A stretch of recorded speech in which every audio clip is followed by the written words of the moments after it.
Hello and welcome back to the Baggies Podcast YouTube channel, where of course we're giving you all the latest news, views and opinions on all things Albion. We're back again today with another match preview, previewing Albion's Boxing Day clash with Bristol City, which kicks off at 3 o'clock at Ashton Gate Stadium on Boxing Day, of course. But firstly, I'd like to wish you a very Merry Christmas if you're celebrating it this year. Yeah, of course, another festive fixture in the Championship. As always, the festive fixtures roll around thick and fast, and some plenty of games coming up over the course of sort of the next week and a half or so. So looking forward to previewing and reviewing all of those games over the next 12 days or so, I think it is.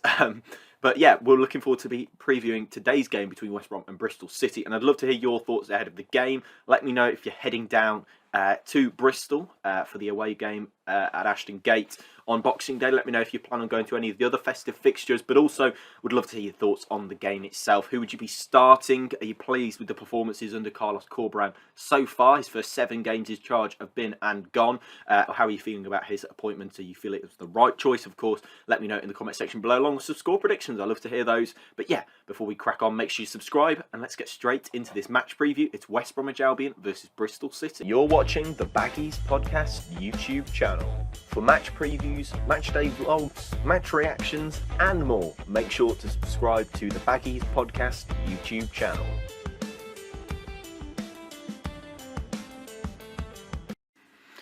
So, Bristol City, 18th in the EFL Championship. We'll talk about them first. 27 points on the board. 2 wins, just the 2 wins in the last 8 games. And funnily enough, one of those was against Albion. Don't know if you remember this particular game, but a 2-0 loss at home during Richard Beale's interim spell in charge of the club. His penultimate interim game in charge of the club. His last one was Millwall, but this was his second to last one. Goals from Joe Williams and Naki Wells settled a 2-0 defeat at home at the Hawthorns.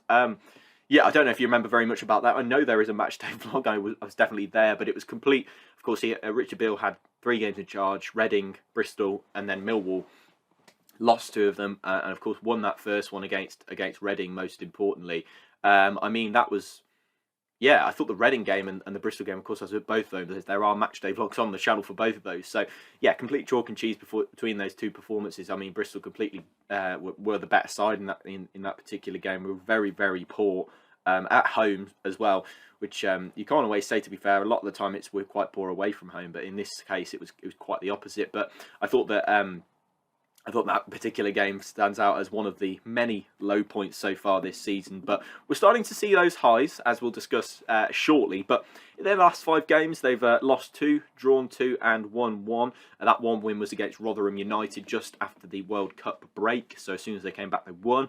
But, of course, that being their only win since mid-October, really.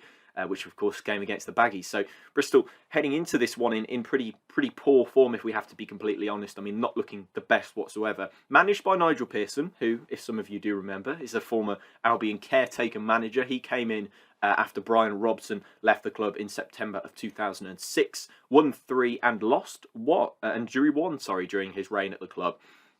I mean, yeah, that's pretty good as interim managers go. Certainly better than Rich Beale did when he was in charge in terms of record. But of course, yeah, Nigel Pearson as an interim boss was probably quite a weird thought to think about now. But yeah, I'm sure that some of you may remember that particular season and that particular reign of Nigel Pearson's.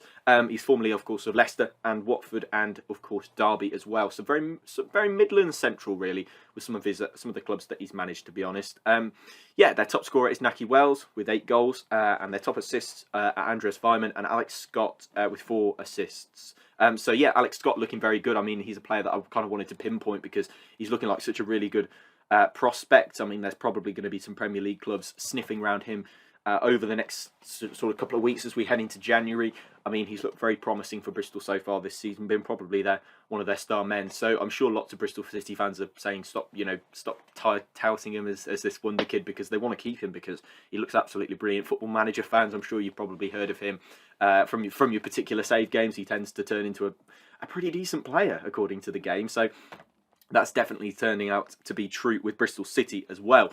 Here's a predicted 11 for them. Of course, from their last game, I've kind of copied the lineup because there are no injuries or suspensions. One of the positionings of one of the players is quite odd, but I'm sure if there are any Bristol City fans, you'll be able to explain it to me better in the comment section below. So in goal, O'Leary. We're going 4-4-2 with this. Viner at right back.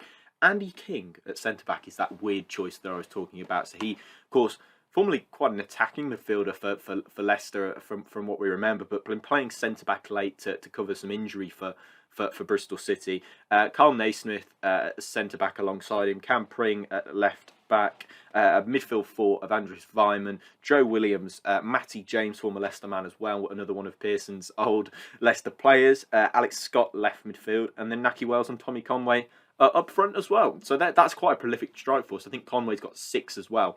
Along with Nahki Wells getting those 8 goals. So there is plenty of goal-scoring power. It's the defensive side of things, once again, that seems to be letting Bristol down. I mean, I had chats with Bristol City fans, people who cover the club, and it seems to be the same sort of problem, letting them down time and time again. And I'm sure the injuries to centre-backs and the missing centre-backs won't really help. But yeah, that seems to be very much the case in terms of Bristol City from the way that they concede the goals so frequently, really. I mean, they're 17th in the goal-scoring conceding charts with 1.3 goals conceded per match. So, yeah, it seems to be the same problems for Bristol City. But, yeah, that doesn't seem to be changing anytime soon. West Brom, 16th in the EFL Championship, 29 points on the board. Just the 2 more than Bristol City. 2 more places, 2 more points.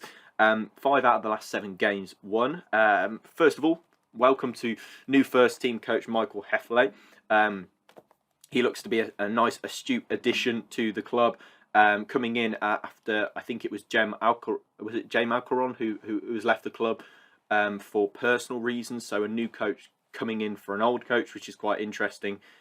James Monroy who left the club, who departed for personal reasons. So yeah, it's a shame for James who seemed to be doing very well and seemed to be having this good relationship with Corberan, but Heffley has come in instead. So that's sort of the news from this week from an Albion perspective. A new first team coach, very promising coach as well, joining from Huddersfield Town. Of course, worked with Corberan during his time at the Terriers. So going to be interesting to see how we kind of cope with this, how we get in, how he kind of influences, whether we get better, whether we get worse. Of course, it can't all be attributed to one coach, but it'd be certainly interesting to see how that goes. In our last game, you lost to Coventry City 1-0. Late Victor Jokeres penalty in the 93rd minute. A poor performance in comparison to recent showings, I think, really, under Carlos Corberan. Of course, looking much more improved, especially defensively, but yeah, seeming to kind of let that slip in the last game. Last 5 games, however, 4 wins, just the 1 loss against Coventry. The wins coming against QPR, Sunderland, Stoke, and of course Rotherham. So yeah, I feel like things are improving, and that Coventry defeat may just be a sort of bump in the road for Carlos Corberan, and can't really read too much into that. I don't think. I think the midfield was something that needed to be tweaked, and we'll talk about that later when we give some predicted lineups. However, I was a little bit disappointed with the way that the midfield was constructed and how it's too easily bypassed, in my opinion, for during that particular game. But our top scorer is Jed Wallace, alongside Brandon Thomas Asante with 4 goals. Jed Wallace with 5 assists, as well as our top assister. But yeah, let's talk debate and sort of discuss who could possibly start for Albion heading into this big game on Boxing Day. Of course, Coventry was such a big chance to sort of get in with the playoff mix. That was our game in hand, but unfortunately we couldn't take that. And I think of all the games, maybe a little bit of pressure came in on that. Of course, in the other games, it was kind of like we just need to keep winning to build ourselves up and get out the relegation zone. However, the pressure was really on in that last game, in my opinion, anyway. And that's what it seemed. The pressure was on to sort of get us back in that playoff mix, and I think that's perhaps where some of the players crumbled. I think, tactically, I think the midfield was a little bit off, as I mentioned, but we'll discuss that in a second. But who does start in defence? Because both Carl Bartley and Semi Ajayi are available for selection for Boxing Day, according to Corberan in his pre-match press conference. Could Eric Peters come out the side? Of course, he did give away the penalty leading to Coventry's goal, but I actually thought he was quite solid throughout the game. So possible talking point now. I'd love to hear your thoughts, of course, in the comment section below. Always love hearing your thoughts. But yeah, Carl Bartley and Semi Ajayi coming back into the squad could be an interesting point for Corberan. Who's he going to pick? Who's he going to actually leave out the squad? Because that's another player coming back in. Of course, we've seen that Adam Reach has been left out in recent games. Same with Martin Kelly beforehand, but I don't think we'll see Kelly on the bench anymore with Bartley and Ajayi coming. back in. But yeah, here's my predicted 11. You'll see it on the screen now. Alex Palmer in goal. A back four of Furlong, O'Shea, Peters and Townsend.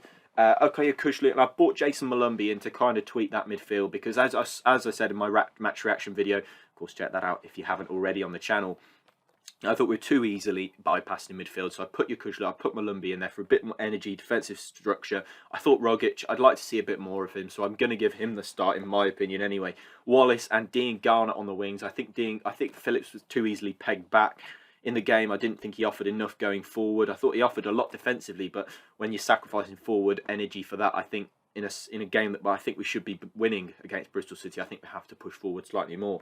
And I'm going to put DK up front. Thomas Asante, always a big fan of him, but I think Corberan's are doing a bit of a rotation, one in, one out sort of thing to manage DK's minutes. So I'm going to stick him up front for this as he was on the bench for the game against Coventry City.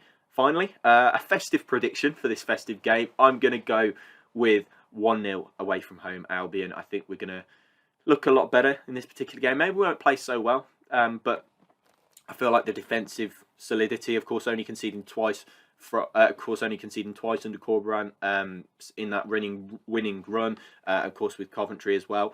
But they're both those coming from the penalty spot. So I think he's actually done really well in consolidating a bit of a structure in defence. And yeah, I look forward to seeing what we can bring to the table. So I'm going to go 1-0. Drop your score predictions down below. That brings me to the end of this match preview video. Have a very Merry Christmas. Hope you enjoy yourself with friends and family. But make sure you drop your score predictions below. Subscribe if you're new. I'll see you in the next one. Goodbye.